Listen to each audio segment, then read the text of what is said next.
Hello everyone, क्या हाल चाल है सभी के। आई होप आप सभी लोग बहुत अच्छे से होंगे और अच्छे से पढ़ाई लिखाई कर रहे होंगे। तो गाइस देखिए, यहाँ पे एक जो एमपी पीजीसीएल और जो एमपी केवीसीएल है ना, इसका नया रिक्रूटमेंट देखने को मिला है। और ये जो नया रिक्रूटमेंट है वो किसके लिए आया है, यहाँ पे असिस्टेंट इंजीनियर के लिए आया है। ठीक है, तो बिना देर के यहाँ पे देखते हैं कि क्या क्वालिफिकेशंस है, क्या सीबीटी होगा या फिर गेट एग्जाम, यहाँ पे जो वैलिड स्कोर कार्ड है उसके ऊपर यहाँ पे रिक्रूटमेंट है वो लिया जाएगा। ठीक है, तो यहाँ पे सबसे पहले तो ये देख लो कि रेगुलर बेसिस पे यहाँ पे जो वैकेंसी वो आपकी निकाली गई है। और यहाँ पे एज यू नो कि आपका एमपी पीजीसीएल और एमपी पीटीसीएल जबलपुर मध्य प्रदेश भोपाल और इंदौर, यानी कि पांचों जो रीजन है आपके डिस्ट्रीब्यूशन और ट्रांसमिशन के, वो यहाँ पे आपके रखे गए हैं। ठीक है, अब यहाँ पे वैकेंसी की बात करें तो देखिए, सबसे पहले बात करें असिस्टेंट इंजीनियर इलेक्ट्रिकल के लिए, यहाँ पे जनरल की 2 वैकेंसी, एससी और एसटी के लिए एक वैकेंसी है। टोटल जो है यहाँ पे 5 जो है जो वैकेंसी वो आपकी रखी गई है। और किसमें, हमारी मध्य प्रदेश पावर जनरेटर जो निगम लिमिटेड है ना, इसमें ये जो वैकेंसी वो आपकी रखी गई है। ठीक है, that is the MP PGCL में ये जो वैकेंसी है वो आपकी रखी गई है। उसी के बाद बात करें यहाँ पे जबलपुर वाले जो MP power generation company Jabalpur वाला जो सेगमेंट है ना उसमें, तो यहाँ पे जो आप सिविल वाले हैं इनके लिए टोटल कितनी वैकेंसी, यहाँ पे 17 वैकेंसी, अच्छी खासी वैकेंसी है ना असिस्टेंट इंजीनियर की। तो यहाँ पे 17 वैकेंसी आपको देखने के लिए मिल जाती है। ओके, उसके बाद आगे बढ़ते हैं, यहाँ पे देखते हैं। उसके बाद यहाँ पे अगेन जबलपुर, तो असिस्टेंट इंजीनियर ट्रांसमिशन यानी कि इलेक्ट्रिकल वालों के लिए टोटल 3 वैकेंसी हैं। और वहीं पे प्लांट जो है आपका असिस्टेंट इंजीनियर है ना, यहाँ पे सिविल वालों के लिए अगेन बहुत अच्छी 12 वैकेंसी है। इसके बाद में डिस्ट्रीब्यूशन पे चलते हैं, तो यहाँ पे रेगुलर बेसिस पे है आपका, देखिए इलेक्ट्रिकल और सिविल के लिए तो कितनी वैकेंसी है, 8 वैकेंसी, यहाँ पे 2 वैकेंसी है। और यहाँ पे कितनी वैकेंसी है आपकी, 5 वैकेंसी है आपकी। ठीक है, एक की वैकेंसी है। उसके बाद देखिए सिमिलरली आप यहाँ पे देख सकते हैं कि इलेक्ट्रिकल की 9 वैकेंसी है और यहाँ पे सिविल की एक ही वैकेंसी है आपकी। इस तरीके से यहाँ पे जो है आपको वैकेंसी का डिस्ट्रीब्यूशन किया गया है। मोस्ट इंपॉर्टेंट चीज की सर, यहाँ पे जो रिक्रूटमेंट है वो कैसे होगा, गेट बेसिस पे होगा, फिर यहाँ पे या सीबीटी होगा, है ना। तो ध्यान रहे गाइस, यहाँ पे देखो इस बार इन्होंने जो ए का रिक्रूटमेंट है वो गेट के थ्रू लिया है ना। तो यहाँ पे साफ साफ लिखा हुआ है, आप देख सकते हैं कि जो लास्ट ईयर का आपका, यानी कि इस बार का नहीं मांग रहे हैं ये लोग।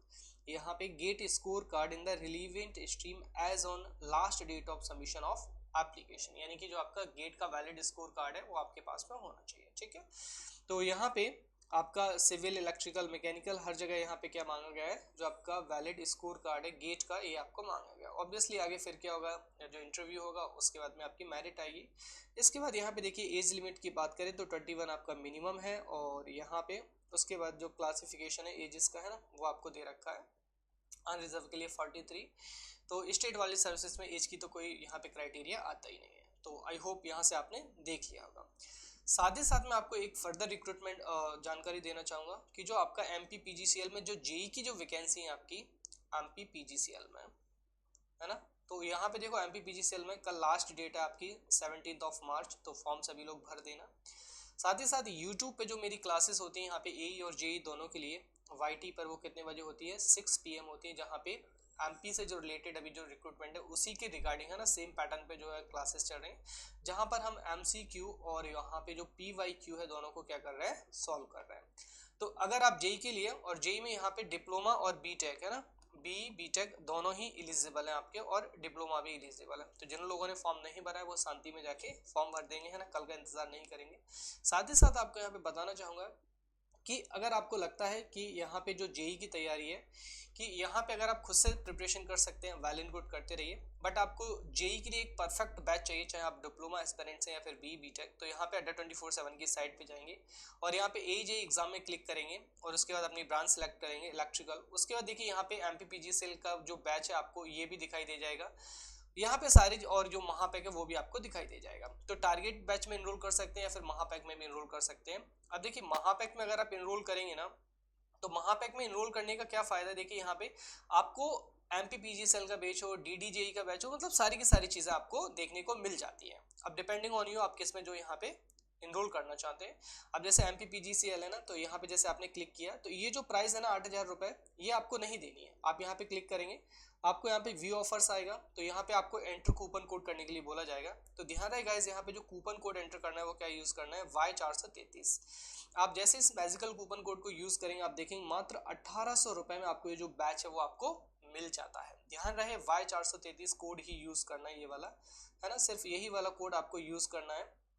अगर आप कहेंगे सर नहीं किया तो आप जो है मेरी गाइडेंस से बाहर चले जाएंगे। तो अगर आपको under the my guidance preparation करना है तो Y433 कोड का ही यूज करें, जहां पे आप मुझसे फिर डायरेक्टली कम्युनिकेट कर पाएंगे। तो गाइस देखिए, अगर आपको लगता है तो डेफिनेटली जेई की एक बहुत अच्छी जो प्रिपरेशन है वो कर सकते हैं, पर अगर आप थोड़े से ज़्यादा पैसे खर्च कर सकते हैं तो जो आपका महापैक है उसमें आप एनरोल करें।